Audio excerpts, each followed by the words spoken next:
नमस्कार मित्र मैत्रिणींनो, तारा तारा जाधवच्या यूट्यूबवरती तुमचं स्वागत आहे। मी आज ना तुम्हाला चना मसाल्याची रेसिपी दाखवणार आहे। हे बघा, मी ना सकाळी भिजत घातलेलं, बॉईल केलं।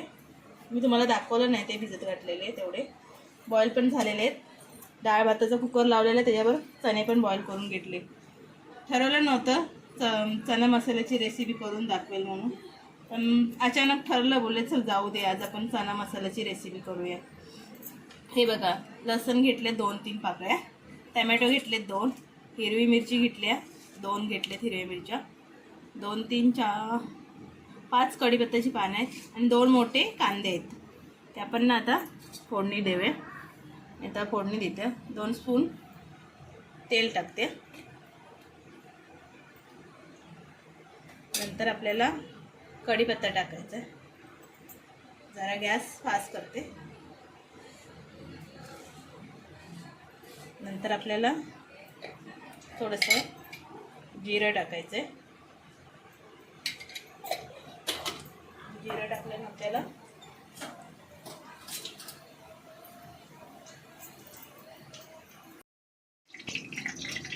थोडं हिंग टाकायचं।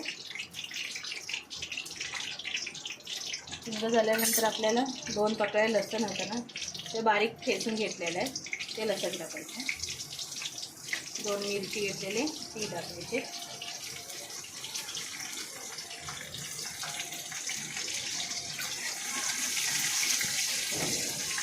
ते हलवून घ्यायचं।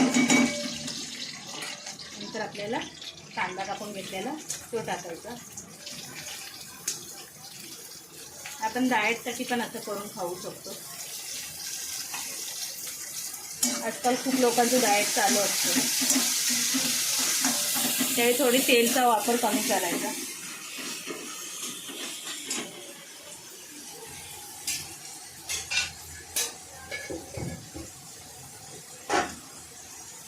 थोडंसं चवीसाठी मीठ टाकायचं। मीठ टाकायचं कांद्यामध्ये, म्हणजे कांदा एकदम मिठाच्या पाण्याने आणि तेलाने वितळतो कांदा, त्यामुळं होतं लागेल।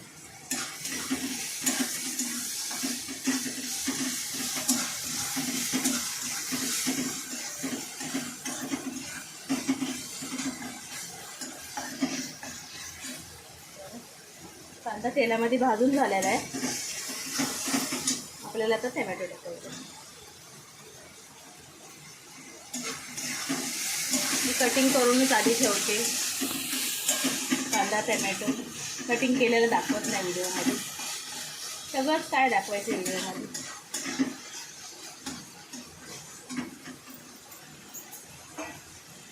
चणे बघा, चणे उकडताना मी जरा मीठ टाकलेलं, चणे बॉईल मस्त झाले।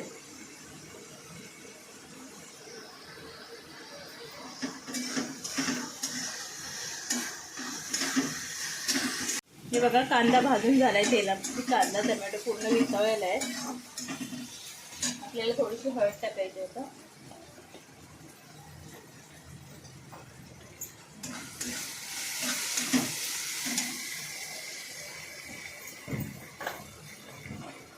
हळद टाकल्यानंतर आपण लाल तिखट टाकायचं थोडंसं, कारण 2 मिरची टाकलेली ना, त्यामुळे थोडंसं लाल तिखट टाकायचं।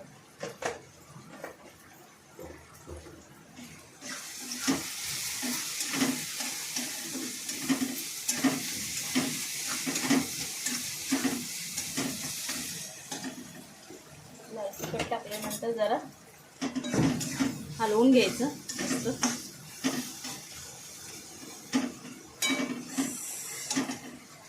चणेमध्ये थोडंसं पाणी ठेवलेलं आहे, थोडं पाणी पाहिजे आपल्याला। हे बघा,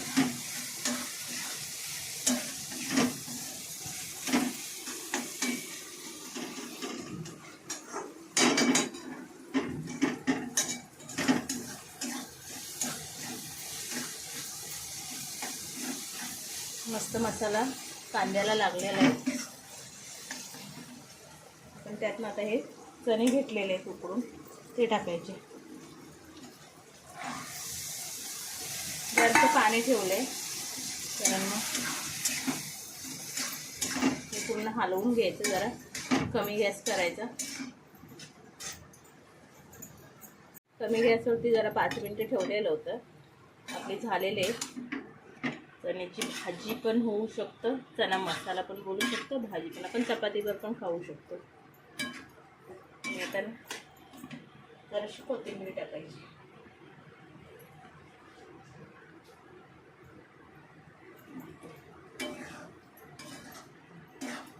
आता मी एका बाउलमध्ये काढून घेणार आहे.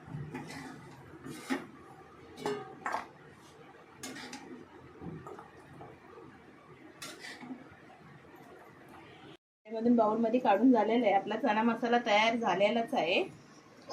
आपण हे चपातीवर पण खाऊ शकतो, असं पण सॅलड म्हणून खाऊ शकतो. उसे कधीतरी रेसिपी बनवा, खावा. नंतर माझ्या चॅनलला लाईक करा,